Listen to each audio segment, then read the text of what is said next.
Hello everyone, welcome to another vacuum of the month video. Yes, can you believe it? It's the 1st of September already. Where is the time going? Now, if you don't follow this series, you won't know what I used for the month of August. I used two vacuums, the Gtech K9 Multi and the Gtech K9 AirRam. If you're watching this in another country, say the USA, you'll know these cleaners under the Bissell brand, but apart from the name, I think they're more or less identical. So in this video, I'm going to show you the amount of dirt I picked up from my carpets, upholstery, hard floors, my stairs with these two cleaners. I'm going to weigh out the dirt and take a measurement of it. And also I'm going to pick out of all these vacuums I've got around me, which one I'm going to go for. And I'm going to take you a tour around all the vacuums I've managed to get out. I don't often have time or the space to get lots of vacuums out in one video, but I'm having a bit of a sort out, which is why I've got a lot of vacuums out of storage. So I thought let's get some out, let them get a bit of the limelight before they're packed away again. Right, on with the show. So I've got two cleaners here. Now, they have been excellent. Now, the amount of dirt that these cleaners have picked up is very surprising. I'm surprised by the volume of dirt. Now, whether it's going to weigh as much as the other cleaners I've used during the year, I don't know, but the volume of the dirt is certainly quite astounding for two cordless vacuums. So I used the little multi-cleaner for my stairs. I used it on the upholstery. I cleaned, not a full car clean, but I did clean a little bit of the car with this one. Not, as I said, it was just the front footwells I did and the front seats. I didn't do the full car. This is also being used on my upholstery, and with the dusting tool I've dusted around occasionally with it. It's very good. It's got a nice little light that illuminates the dark corners, and this power nozzle, because this is not an air powered, this is a motorized nozzle. It actually, for a small cordless cleaner, it's got quite a bit of agitation, and it's excellent on whisking up pet hairs. Actually, I use this, I know you shouldn't, but I have been sharing my bed on some nights with my dog Daisy, who is a miniature black and tan dachshund, and she's around here somewhere hiding. So I've got white bedding, so you can imagine after a night of Daisy sleeping on it, it was a little bit black. So I used this a couple of times on my bed to remove all Daisy's hair. What I will say about this, I like it, but it's very, very noisy, especially when cleaning the stairs, because you're surrounded by walls. It made the noise even a bit more shrill. And when I've got two flights of stairs, and when I was cleaning both of them really well, I was doing the risers and the treads, and I was doing all round the corners just to give them a really thorough clean. I did have to put my ear defenders on, because it does make my ears ring a bit if you use it for prolonged periods. But apart from that, I've been pretty impressed.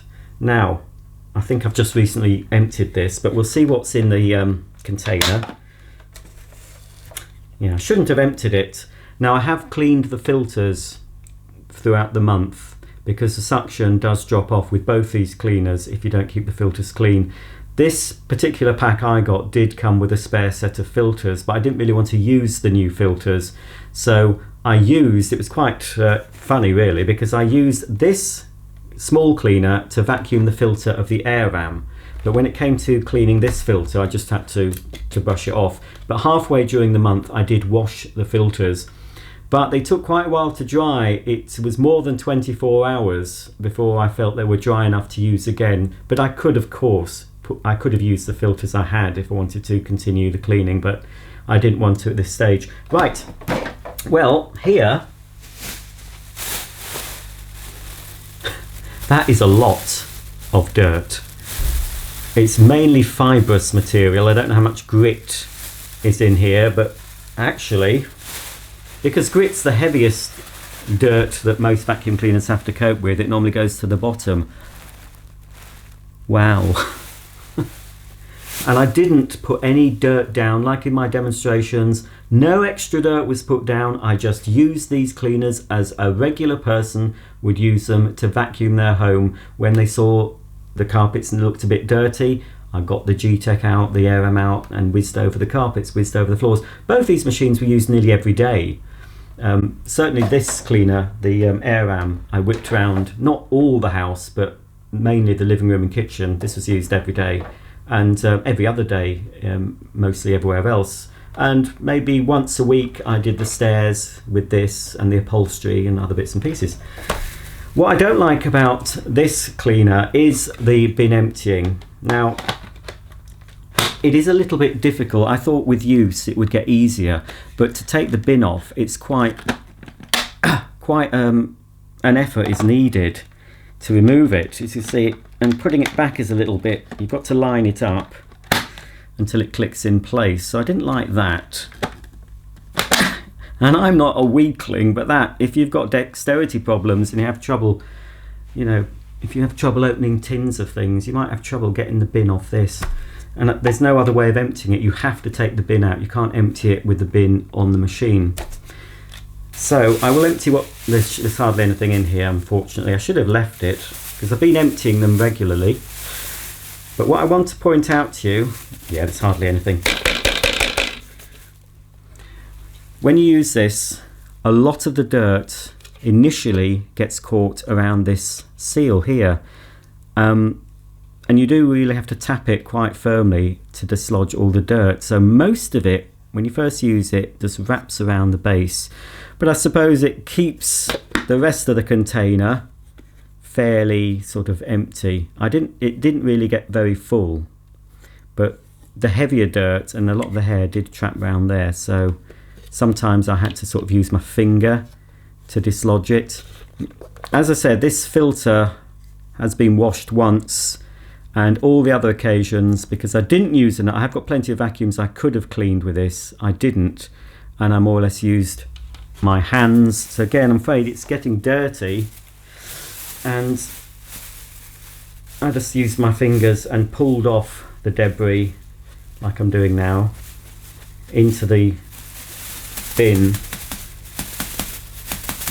and sort of tapping it. You see now dust is going up, dust is getting up into the air. So that's the trouble, you know, with bagless cleaners and filters. They can get a bit messy, and yeah, I'm breathing in the dust now. So anyway, that's how I kept it clean, and it did get dirty fairly quickly, I have to say. But oof. So that's a bit messy. Messier, I think, than the actual the AirRam cleaner. That seems a bit cleaner to empty. So anyway, it's nicely balanced. It's loud. I like the fact though you can keep the machine going just by pressing the button once. You don't have to keep your finger on the trigger while you're using the Gtech Multi K9. Okay, let's have a look at the AirRam.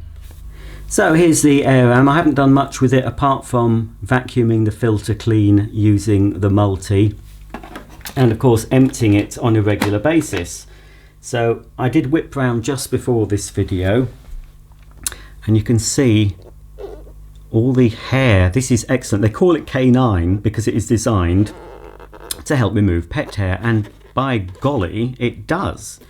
When I first got these cleaners, I did a little bit of a test with this, and I put down a lot of dirt, and it couldn't really cope with a lot of dirt at once, but it wasn't an accurate demonstration of how this machine would perform on a day-to-day basis. That's why I decided to make it Vacuum of the Month, so I could see what this cleaner picks up from carpets that don't look very dirty. It's just picking up regular dirt, pet hair, crumbs that you drop, any dirt that sort of falls, you know, from the ceiling or whatever. It's just being used as a regular cleaner.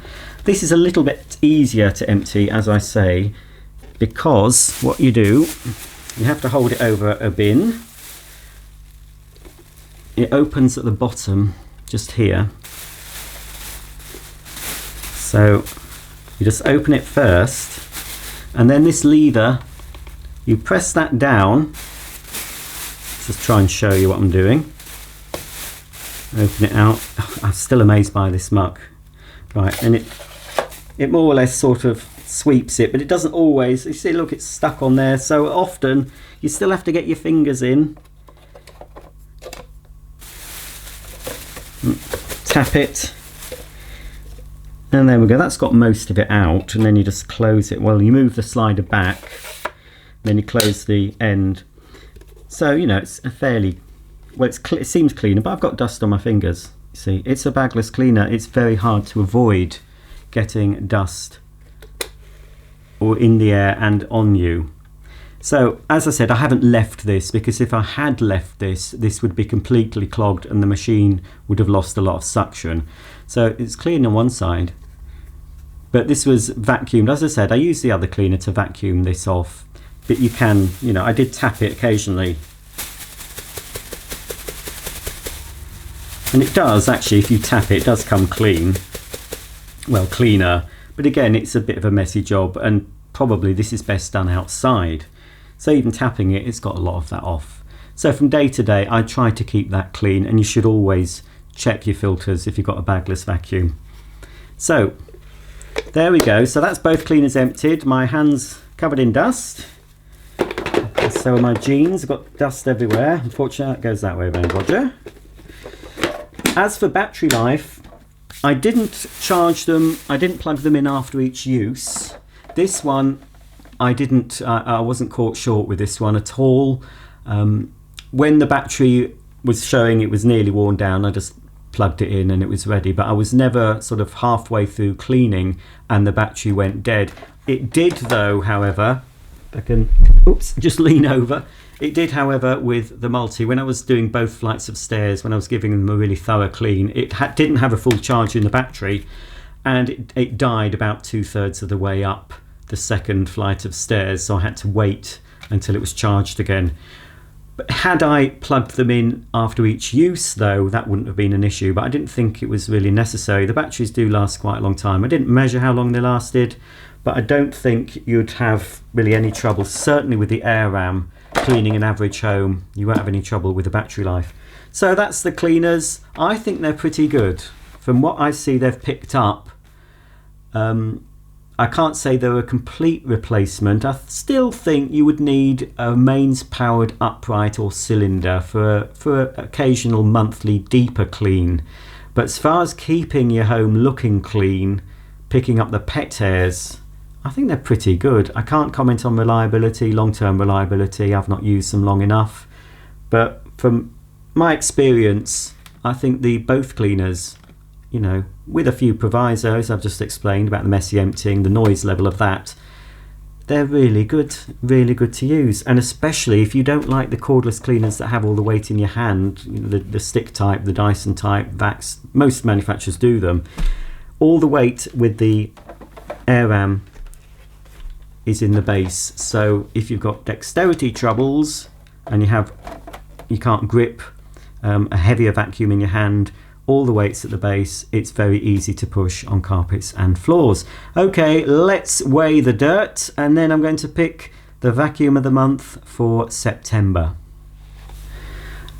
Okay, so I would say by volume, that is the biggest bag of dirt I've picked up during the course of this series. I've kept every bag of dirt from each month, and I'll be comparing them all in a big video, probably in January. But after January, I think I'll be discontinuing the Vacuum of the Month series, but I'll be replacing it with another series. I might do a Vacuum of the Week and use a new vacuum every week and discuss that. But I think the Vacuum of the Month will stop. So, here we go. Let's weigh out the contents. I have to zero my scales. So I'm using the same scales throughout, and they're digital. Right, 0 grams. And the bag doesn't weigh anything, by the way. It doesn't register. Right, it was nearly 170. Let's just make sure. Oh, it is. Hang on. Make sure it's all on the scale and not touching the floor. Ah, right. 175 grams. Well, 175 grams worth of dirt is quite a lot for a couple of cordless vacuums, but the cleaner I used the month before was a mains powered upright, a Hoover TurboMaster, and that picked up 240 grams, so much heavier. But volume wise, I think that's, without getting my other bag out, I think this is more volume to it. So perhaps the TurboMaster picked up more of the deep down dirt, the heavier dirt, the grit, and the AirRam successfully picked up the pet hair better. Who knows? But that is quite a large bag of filth, but it's still impressive. But so far, if I can remember, the cleaner that's winning in the weight stakes, as far as how much weight each bag was, I think it's my Sebo X7. And again, I can't remember how much it actually picked up. All this will be reviewed during a special video, probably in January, as I said. But certainly from memory, the X7, and that's still winning in the actual weight. So will this month's vacuum beat any of them? Let's see, shall we? I'm going to take you on a little tour of the vacuums I've got out, and we'll have a look at them before I make my final choice.